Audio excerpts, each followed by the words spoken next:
Fue una obra de ingeniería bélica única. Una barrera de hormigón, púas y controles militares que dividió durante casi 30 años no solo a Berlín, sino a dos mundos enfrentados. El muro de Berlín no solo dividió a Alemania en dos naciones, sino que también dividió al mundo entero entre comunistas y capitalistas. En 1989 cayó el muro y poco a poco la corrupción y el hambre terminaron con la Unión Soviética, una nación que quiso construir más fronteras en un mundo que ya estaba muy dividido. Sus líderes hicieron hasta lo imposible para mantenerse en el poder, pero las transformaciones que vienen con la fuerza del pueblo y de la historia son imparables.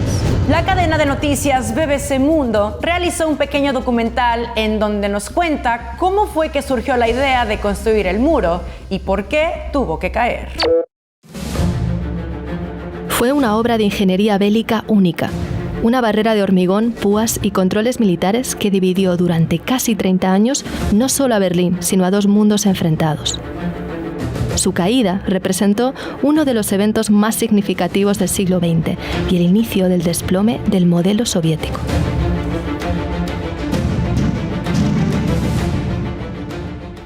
Tras ganar la Segunda Guerra Mundial, Estados Unidos, Francia, Reino Unido y la Unión Soviética acordaron dividir la derrotada Alemania en 4 zonas. Berlín quedó en la parte soviética, pero al ser la capital decidieron dividirla. Cada una de las 4 grandes potencias administraba su propio sector de la ciudad.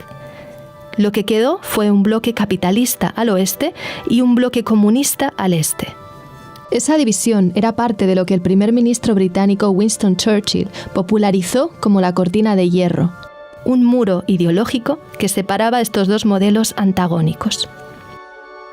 From Stettin in the Baltic to Trieste in the Adriatic, an iron curtain has descended across the continent.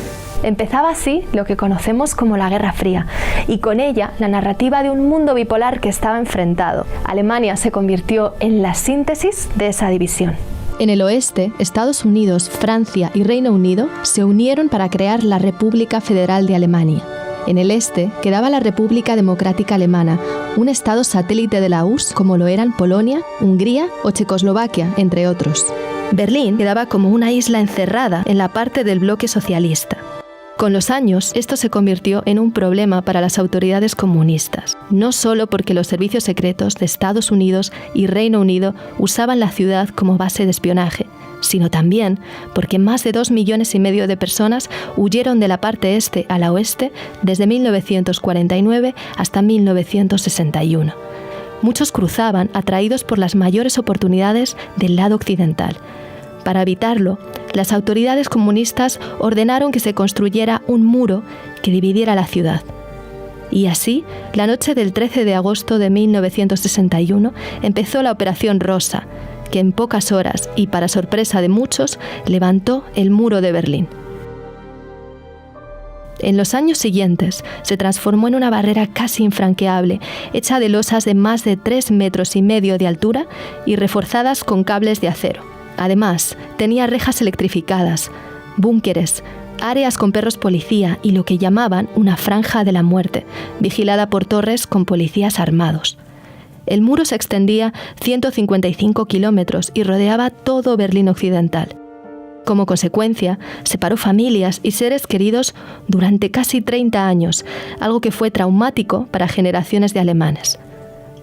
Durante estos años, muchos intentaron cruzarlo sin éxito. Unas 262 personas murieron en el intento y otras miles fueron arrestadas. Aunque escaparse al otro lado no era del todo imposible. Mientras existió el muro, más de 5.000 berlineses del este consiguieron franquearlo a través de túneles, escondidos en autos o usando ingeniosos métodos como cruzar en tirolesa. Pero a finales de los 80, la situación estaba destinada a cambiar radicalmente. Los gobiernos comunistas eran cada vez más corruptos e ineficientes. La Unión Soviética estaba viviendo una profunda crisis económica. Esta crisis estaba agravada por la costosa carrera armamentista con Estados Unidos y por la guerra en Afganistán. Eso le obligó a cortar la ayuda económica que había estado dando durante décadas a todos los países del bloque comunista, incluido Alemania Oriental. Todos esos problemas generaron un gran descontento social, al que el líder de la Unión Soviética, Mikhail Gorbachev, trató de dar respuesta emprendiendo una mayor apertura política y social, lo que se conoció como Glasnost. Gracias a ella, los ciudadanos y medios de comunicación de esos países empezaron a tener mayor libertad de expresión y a usarla para criticar a sus gobiernos. Convocaron inéditas huelgas y protestas en todos los países del bloque del Este. Sus ciudadanos estaban agotados de sufrir penurias y anhelaban un estilo de vida parecido al occidental. En Polonia, el movimiento sindical no comunista Solidaridad de Lech Walesa logró en junio de 1989 que se celebraran las primeras elecciones parcialmente libres en décadas. Ese mismo junio, Hungría abrió su frontera con Austria, lo que le permitió a miles de alemanes del este cruzar al bloque occidental en solo 2 meses. Y es durante esa ola de cambio cuando se produce la caída del muro de Berlín. En Alemania Oriental, el presidente Erich Honecker se enfrentó a protestas masivas, pero se resistió a abordar las demandas ciudadanas. Finalmente, Honecker renunció. Y el 9 de noviembre, el nuevo gobierno de Alemania del Este se vio forzado a introducir cambios, como por ejemplo, permitir viajar fuera del bloque socialista. Se preveía que la medida se aplicara al día siguiente y con restricciones.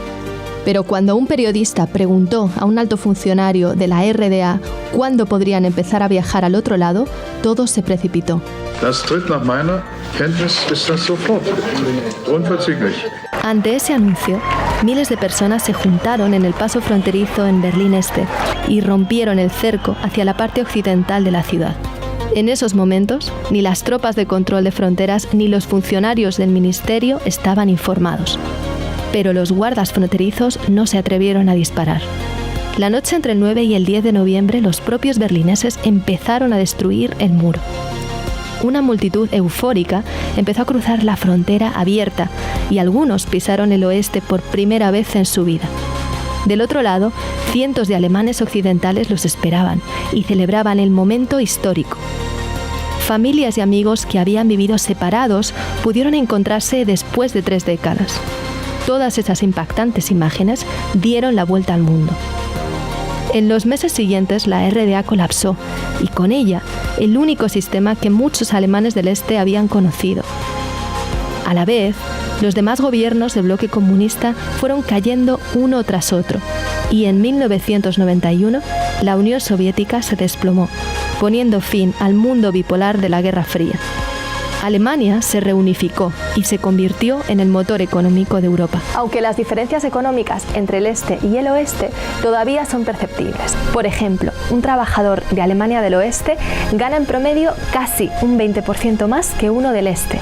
También en el oeste hay más oportunidades para profesionales cualificados y es donde se concentra el mayor número de empresas alemanas. Hoy, cientos de trozos de ese simbólico muro están repartidos por todo el planeta, como un recordatorio de que esa línea de hormigón dividió mucho más que una ciudad. Todos los movimientos políticos dejan su rastro y hoy en día siguen surgiendo increíbles historias de las personas que fueron víctimas de estos tiempos. Si quieres conocer más sobre el tema, sigue a BBC Mundo en todas sus redes sociales. ¿Y tú? ¿Qué opinas sobre la caída de la Unión Soviética y el muro de Berlín? Deja tu opinión en los comentarios y no olvides compartir este video con tus amigos y familiares para que conozcan esta gran parte de nuestra historia. Yo soy Maggie Magaña y nos vemos en el próximo video.